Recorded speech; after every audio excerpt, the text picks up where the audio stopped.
Good afternoon, everyone. Hope you're all having a great Thursday. Hope you're all staying safe and healthy out there. I'm doing as best I can. My allergies are getting the best of me right now. I'm sure that I'll cough a little bit during this video, so I apologize in advance for that. But today's video will be another special request, Danny and Gray's Jeff Gordon cards. Excuse me. Those of you that are new to the channel, if you go to Danny and Gray's Cards and Toys, he runs a channel and he reviews a lot of NASCAR products, much like I do. Opens up boxes, he has case breaks and so forth. Also does a lot of toys and has a lot of fun with his son on that video. So I encourage you guys to go check out Danny and Gray's Cards and Toys. Well, anyway, when Danny and I started having communication on YouTube and later through emails, we decided that he had some Jeff Gordon cards that he wanted, and I had a huge collection of them. Excuse me. And with that being said, I told him, well, I can make these videos, and you can tell me what cards out of those videos that you need. And we've already made one nice transaction, and we'll probably do a second transaction because I started finding more Jeff Gordon cards. So without further ado, we'll go ahead and get started with these today. So Danny, some of these you may already have, and I know that we'll go through this whenever you get a chance to watch this. But we're going to start off with 1992 tracks. A lot of people on eBay will say this is Jeff Gordon's rookie. That is totally false. This is Jeff Gordon's second year card. It's not his Cup rookie, but it is a card that signifies that he was the 91 Busch Series Rookie of the Year. Here's the 92 Max base set. Excuse me, many people on eBay will list this as a Jeff Gordon rookie when it is not. It's actually his second year card. The 91 Tracks card, we know that one right there is the rookie. We've established that really boldly on this channel. So I just do that to make sure that people don't get suckered into buying a card that is incorrectly labeled as a rookie when it is not. We had a high gear card there. Now we have a score. This is from the Scoreboard or Scoreboard. Okay, that's from 96, I believe. Scoreboard had a few sets out in the mid-90s as well. This is a 95 Tracks 5th anniversary. And I really didn't like those cards because they only had a picture on the front, a picture on the back, and no real detail. This is Max Medallion, I believe it is, yes. That was a bit of a unique set. The 94, this is from 95. The 94 Max Medallion set was very Brickyard 400 themed for the inaugural race at Indianapolis. This is 95 Max Premier Plus. Just kind of a carbon copy of the base set from 95. Got a couple more of those. Then we have 95 Action Pack Country. The Shades subset featured the drivers and the line of sunglasses that they either enjoyed wearing or have a contract with. Many of the drivers at that time did have sunglasses contracts. Dale Earnhardt Sr., I believe, had a contract with Gargoyles. Some drivers, I believe, excuse me, Rusty Wallace had a contract with Oakley. I believe Terry Labonte had one with Aviator. So it just created another source of income for drivers and their marketability. So we've got some, of course, we've been going through some 95 Finish Line cards here. This is a parallel version, which is silver. A lot of the card companies at this time were doing parallel versions of their card, usually inserted one per pack. This is 95 Finish Line, or Press Pass, I beg your pardon. Another 95 Press Pass. But yeah, they were doing these parallel versions just to increase interest in their product. Because a lot of them, the card companies were starting to feel that pinch. If you look at baseball cards, what is defined as the junk wax era, I believe, would start in the mid to late 80s and run through basically most of the 90s, where cards and sets were overproduced, and racing was starting to do that because there was a boom in popularity in the early 90s with racing in general. But with the overall landscape of the industry, whether it was shirts, hats, die-cast cars, and everything else, there was just this huge influx of product coming in. We just had that card. No, we didn't have that card. I apologize. So at no 01 Stealth. Didn't have a lot of these cards, but obviously this is a puzzle piece on the back. But the same with cards. You started with Max in the late 80s, early 90s. Then Trax came in. Then Press Pass. Excuse me. Then you started having other companies coming in and dabbling a little bit. In the mid-90s is when the NASCAR card market really got flooded with a lot of product. And when you do that, people can't buy everything because that's the way we are. We want to have one of everything, and it would just become a point where, okay, all of a sudden I can't buy Max, I can't buy Trax, I can't buy, Upper Deck's here now, Press Pass is here now. I've got all these choices, and you become overwhelmed, and then the card companies suffer because all of a sudden people aren't buying their product anymore. So I like the fact that there's one company. I would really love to see Topps get into it or Upper Deck get back into it. I think they could really do some fun things now. And with having the top 3 series plus the ARCA plus the K&N, there's a lot of depth there that they could do with cards and create I apologize, but these allergies have just been horrible. But there's a lot of depth that they could do to create a lot of fan interest. I mean, Hailie Deegan hasn't even made a top 3 series start, and she is basically the hottest card in the market right now. The highest series she's ran in has been the Arca Menard series, and I think she's got about 8 starts in that series, and people are going crazy for her stuff.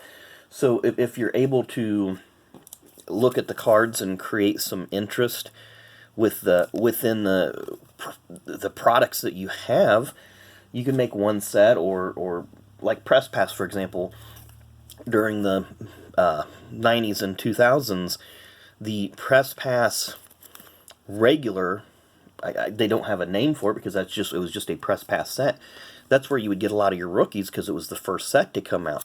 Sure, some of the other sets would have some rookies that would come out, but that was the main set. Even though it was not a high-end set, a lot of people went after it because of a lot of the rookies and or variations. But now rookie cards are specifically made, and it's just a practice I really don't like. Because now the people are only going to go after one product if you put all the rookies in one product. So I'm just kind of modifying my stacks here because they were actually fairly big stacks and I didn't want them to fall over. Now that I've bored you with just my views on the card industry, we'll get back to the Jeff Gordon stuff here. We have an 01 VIP. This is the checklist for that series.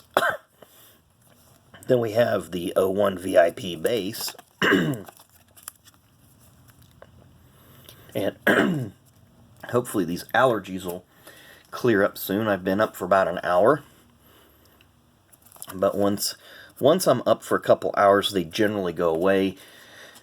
Since this quarantine's been in effect, I've been doing a lot of house cleaning and getting in a lot of boxes and such. So I'm getting a lot of dust stirred up and things like that. So between everything being in bloom, and that is a parallel. I just noticed that is the gold.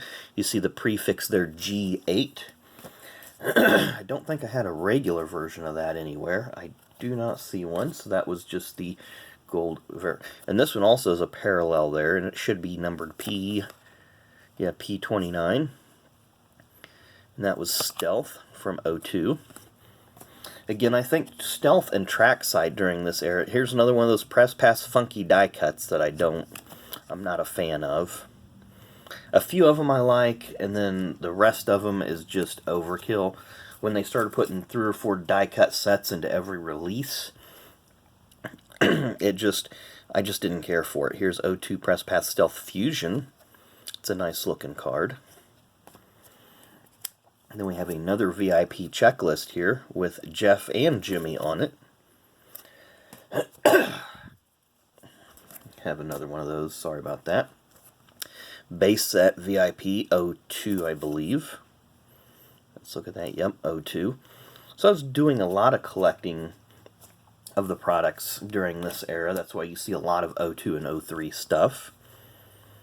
Trackside was a relatively inexpensive product. I don't think I ever bought any hobby boxes. I bought a lot of retail boxes and packs. There's the base O2 Trackside.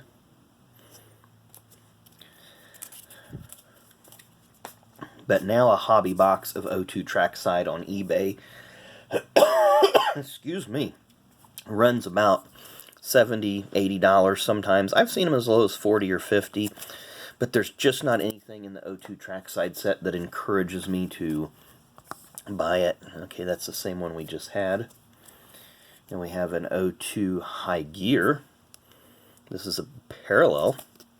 Prefix F for Fusion was the High Gear's parallel. And if you can't tell, like I say, if the card looks shiny or something, but you don't know if it's a parallel or not, a lot of times during the early 2000s, the number would always have a prefix. And Danny, that's not on the card, that's just on the sleeve. I know you have the same thing happen to you where you'll have a mark or something on the sleeve and people think it's damage to the card, but that was just a sticker that happened to have been on that sleeve. So that was not damage to that card. Some more High Gear right here from O2. I would rank the High Gear set pretty even with the Press Pass base set. Again, VIP and Premium were your top two sets. It's kind of 1 and 1A. Number 3, I think, was Eclipse. They tried to do some things with Eclipse during this time, making a thicker card stock, a little bit better photography, a little more pizzazz to the cards on some of them. And it worked for the most part, but there's also some parts of Eclipse that just didn't do it for me, because it was very difficult to read the years on the cards. They didn't have a lot of information about the driver on the cards. And then the Press Pass namesake set, I guess that's what I'll call it, the namesake set, was always smack in the middle. And then Wheels High Gear was sometimes a step above, sometimes a step below, but usually ran hand in hand with the Press Pass namesake set. And we're about halfway through the stack, by the way, guys. So I'm going to go through these quickly as I can. So we have again, see how hard it is to read the year on that. I'm going to have to take this off screen, off camera, take my glasses off so I can pull it up close to my face. It looks like 2003. I mean, yeah, I can turn it over and look at the back there. It says 2002, so regardless, they just made it difficult on some of their Eclipse products which we've already got three more of those. But this was one of their inserts, and this was one of the ones that the die cut ones that I did find okay. I wasn't entirely thrilled about it, but it served its purpose.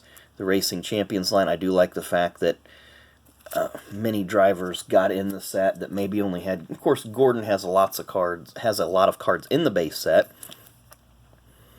but he would have several more in the Racing Champion set because obviously it's the guys that won races from the previous year. Now we got an 01 or O2 Press Pass base. I really didn't get a lot of these. This is a checklist card, by the way. Looks like I got a few more of those I can skip right over. So we had a lot of Press Pass. Didn't have a lot of Press Pass 2 that I bought. And this is a parallel. No, it's not. I'm sorry. It's a base. I thought that said B3, but it said 83. Then we have another Press Pass O2 base. I like the design on this particular subset. I believe it was Accolades, maybe? No, 2001 Replay. But I did like those little arrows acting as the border. And then we have this one, which is not the checklist. This is just the base set card. And you will notice on a lot of card companies that they tend to get real generic with their photos. They don't like to, pay a lot for the photos. This is one of those 2001 replays, but it's a parallel version. You can see the arrows kind of lighten up there. And it does have the prefix P on it. P is in platinum, I believe, is what it was. Here is an insert and a contest entry card. These were not in every pack, so I consider it to be an insert. And during this time, 08 Premium had, which I thought was really weird, authentic team-signed baseballs. So I'm not sure what they was going for there. I've got a couple other entry cards from other teams there. You see the back of it. Just a really, really weird time in the card industry that, you know, to think that they were going to have NASCAR drivers sign a baseball. 95 SP. I opened a box of this last year on my own. It was before I had the channel. Always enjoy that product. Maybe I opened it on the channel. I can't remember. And then we have 03 Trackside base set with Gordon and Johnson. Somehow an Elliott Sadler card got mixed in all this. Set him aside. And then we have a NASCAR Illustrated magazine from 05 High Gear. Number 66 there. And just like that, for the most part, my allergies have cleared up, so I'm feeling much better. So I apologize for the earlier issues I was having. My throat's still a little bit iffy, but we will power through this. Victory Circle. I did like the way here, I think this is 98 maybe? Yeah, 98.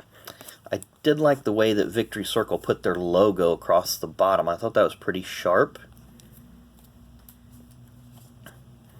Then we have a Max Series 2 from 94. So, yep. A little bit of information there about Jeff. May have been, no, I'm sorry, that's 95. Always get 94 and 95 a little confused. Then we have another Victory Circle here. There you can see that Victory Circle. Sorry about that glare. But you can see that Victory Circle across the bottom of that card. This is 96 Upper Deck Road to the Cup. I became very familiar with this set, buying a mini hobby and retail boxes of the product. Trying to pull certain autographs or certain inserts, like 96 Upper Deck. They finally got, and 96 Upper Deck finally got the rights to Dale Earnhardt, so they created a card 301 that was a replica of their 95 set. That was an insert in 96. That's one of the cards that I enjoy out of that. Here we have a 96 Premium, Press Pass Premium. Didn't really like that wheel of stats. That's just very distracting. Because some people, oh, and I got to turn the card to make sense of it. 95 Select. I believe this was a Pinnacle product. Not sure if, I can't remember who it, yeah, I think it might have been Pinnacle, but I always liked this design. I just thought it was clean. You had the headshot of the driver, you put the car down here in the loop. I always thought that foil looked nice, it really popped on the cards. Plus, again, it was a borderless card, and I prefer borderless or well-centered white bordered cards, or white framed cards. I believe this is 99 Victory Circle. So there you see Jeff at Indy, and this would have been Atlanta in the fall of 98. Oh, the Atlanta fall race in 98 took about 12 hours to run because of rain that day. But they finally got it in. I believe that was the race that Jeff won his 13th race of the season and locked up the title with about 3 races to go. Although he pretty much was a lock with about 8 races to go.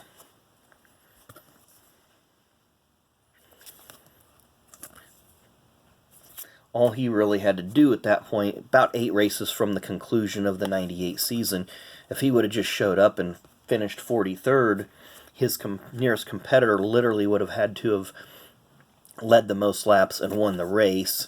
And of course that was very, very likely not to happen. Here's 94 tracks. It's a first run you can see there. But Jeff with his first wife, Brooke. Don't think they were married at this point. We have 02 Optima, Cool Persistence. Might be 03. Yeah, it's an 03, apologize. And we have a 2012 Transporters, the 24 hauler there. Another SP from 95. Always thought SP had nice photography. I guess I would compare SP, if I was comparing it to a baseball product, it would be like in the early 90s when Topps came out with Stadium Club. SP would be NASCAR's version of Stadium Club. Just a little bit better card quality, better card stock, and so forth. This is a parallel. Now this next little bit won't. This is all from the 95 Action Pack Champ and Challenger set. So Gordon and Earnhardt right there. So got a stack of about 30 cards here that'll take me just a minute to go through because there's going to be a lot of duplicates here. So I will sort the duplicates off screen. And of course, 95 Champ and Challenger by Action Pack. You could buy packs, or you could buy sets. Really good friend of mine last year gave me about 2 years ago. It was actually 2 years ago. He gave me an uncut sheet of this. I'll need to get that framed. But of course, right now with everything being shut down, really can't get it framed right now. But I'd like to get a nice frame for it because it would be a very, very nice accent to one of my walls in here that are kind of bland. I'm working on getting those set up real nice. And the stacks are just going every which way here off camera. I apologize. But again, this is just part of the 94 Action Pack Champ and Challenger set,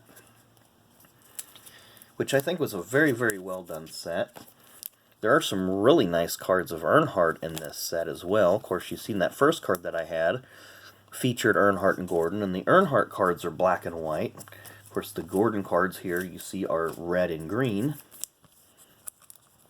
which I'm sure they could have went red and blue. I think if they would have went red and blue, that would have been a more attractive color scheme. But then if it was a dark blue, you couldn't have read the information on the backs of the cards. And there you see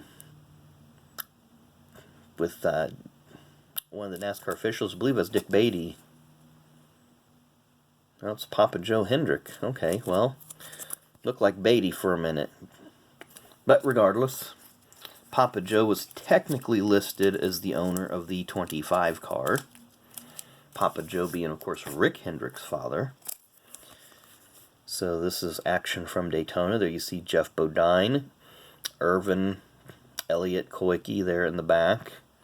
Looks like it might be Schrader behind Kowicki. I see Kyle Petty's car right here, this green car right there.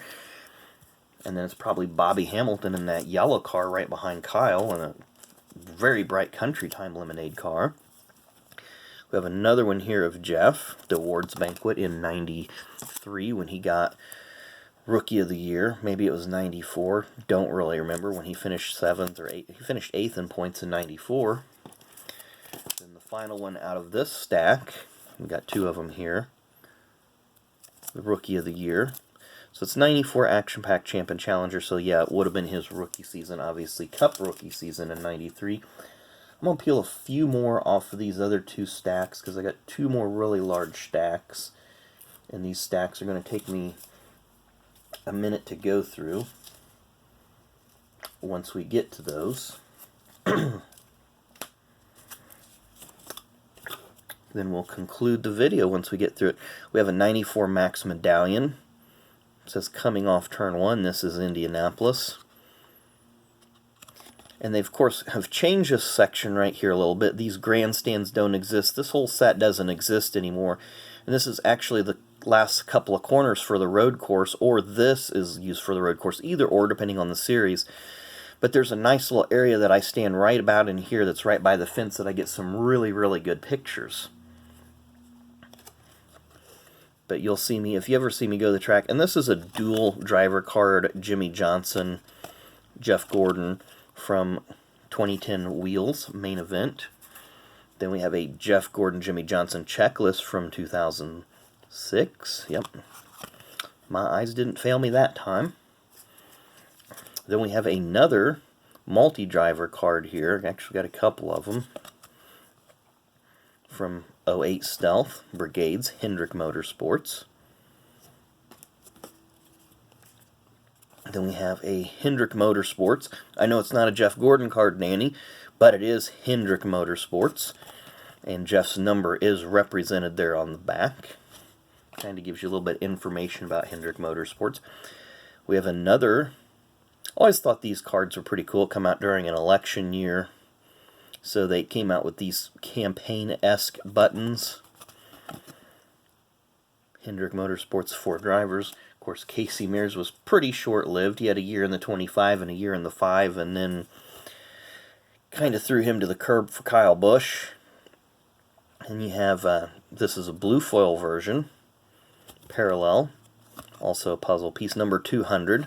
Kind of another reason that made collecting sets difficult back then.